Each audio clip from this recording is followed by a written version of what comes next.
I bet you didn't know how exciting investing can be. The stock market is the place to grow your money, but it can feel intimidating. Not anymore. This video is your crash course on making the stock market work for you. So hit that subscribe button, buckle up, and let's get you making that money.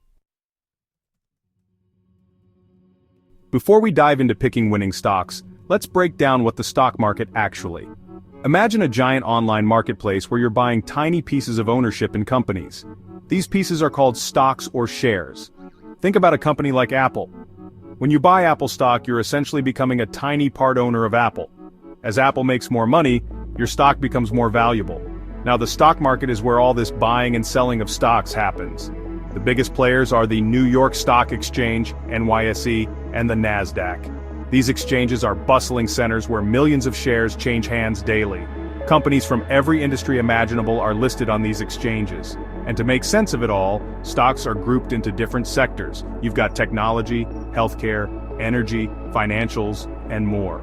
This is important because it allows you to diversify your investments. The key takeaway here is that the stock market is driven by supply and demand. When more people want to buy a stock, the price goes up. When more people want to sell, the price goes down.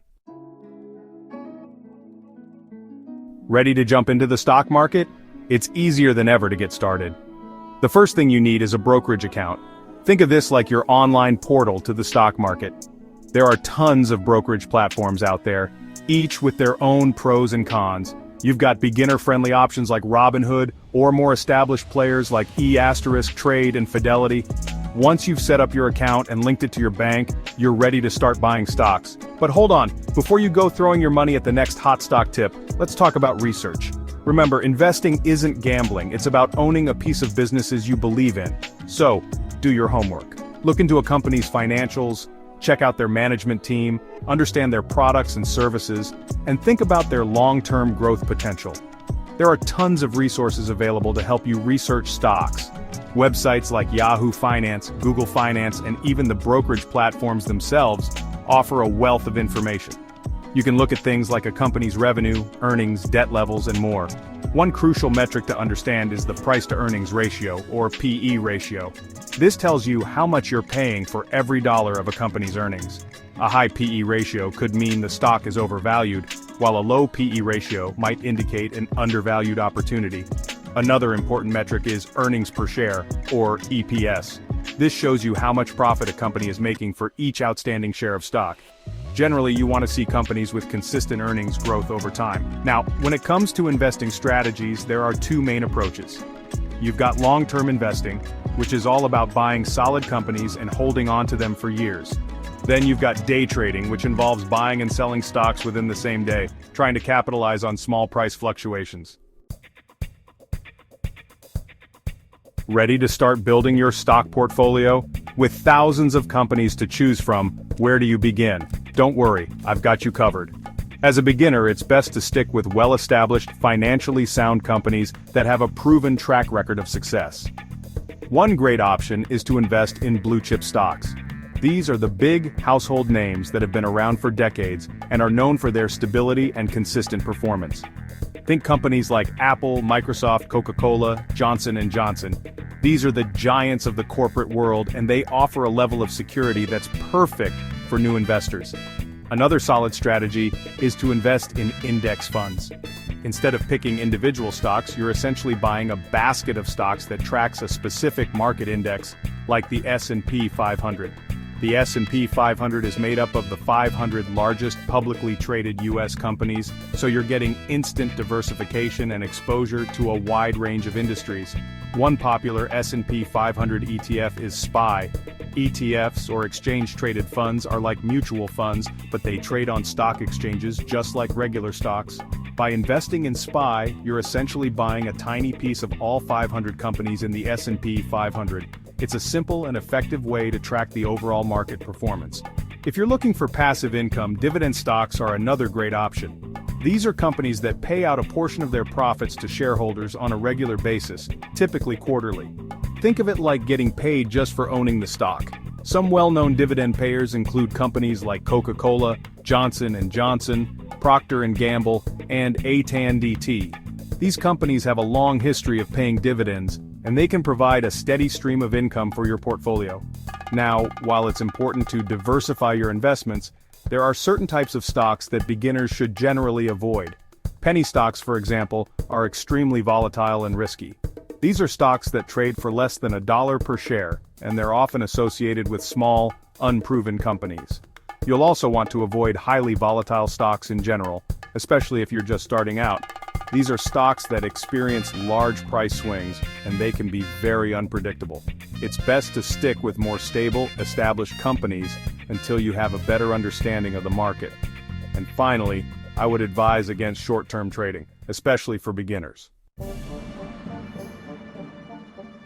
Let's be real, investing in the stock market always comes with some level of risk. But the good news is, there are proven strategies you can use to minimize your losses and protect your hard-earned money. The golden rule of investing is diversification. Don't put all your eggs in one basket. Instead, spread your investments across different sectors, industries, and asset classes. This way, if one investment goes south, it won't wipe out your entire portfolio. Remember those sectors we talked about earlier? This is where they come in handy. Instead of putting all your money into tech stocks, for example, consider investing in a mix of tech, healthcare, financials, consumer goods, and maybe even some real estate. Another common mistake investors make is trying to time the market. They'll wait for the perfect moment to buy or sell, thinking they can predict short-term price movements. But here's the truth. Even the pros get it wrong all the time. The market is notoriously unpredictable, and trying to time it is a recipe for disaster. Instead of trying to be a market timer, focus on being a market timer's worst nightmare.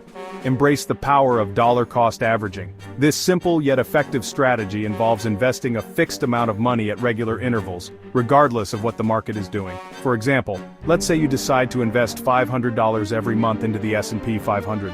Some months, when the market is down, you'll be buying more shares at a lower price. Other months, when the market is up, you'll be buying fewer shares at a higher price. Over time, this averages out your cost per share and reduces your risk. The key is to stay calm, stick to your investment plan, and don't let your emotions get the best of you. Remember, the stock market is a marathon, not a sprint. Alright, let's cut to the chase. You want a simple, effective investing strategy that actually works? I've got you covered. This is the same strategy I use myself, and it's perfect for beginners and seasoned investors alike. Step 1. Invest in a broad market index fund like the S&P 500. We talked about this earlier with SPY. This gives you instant diversification and exposure to the largest companies in the US economy. Historically, the S&P 500 has returned an average of 8 to 10% per year over the long term. Step 2. Automate your investments. Set up a system where a fixed amount of money is automatically invested into your chosen index fund every month. This could be $100, $500, $1,000, whatever you can comfortably afford. The key is consistency. Step 3. Reinvest your dividends. When you reinvest your dividends, you're essentially using that money to buy more shares of your investments. This creates a powerful compounding effect over time, allowing your money to grow exponentially. Step 4. Hold your investments for the long term. The stock market is like a roller coaster.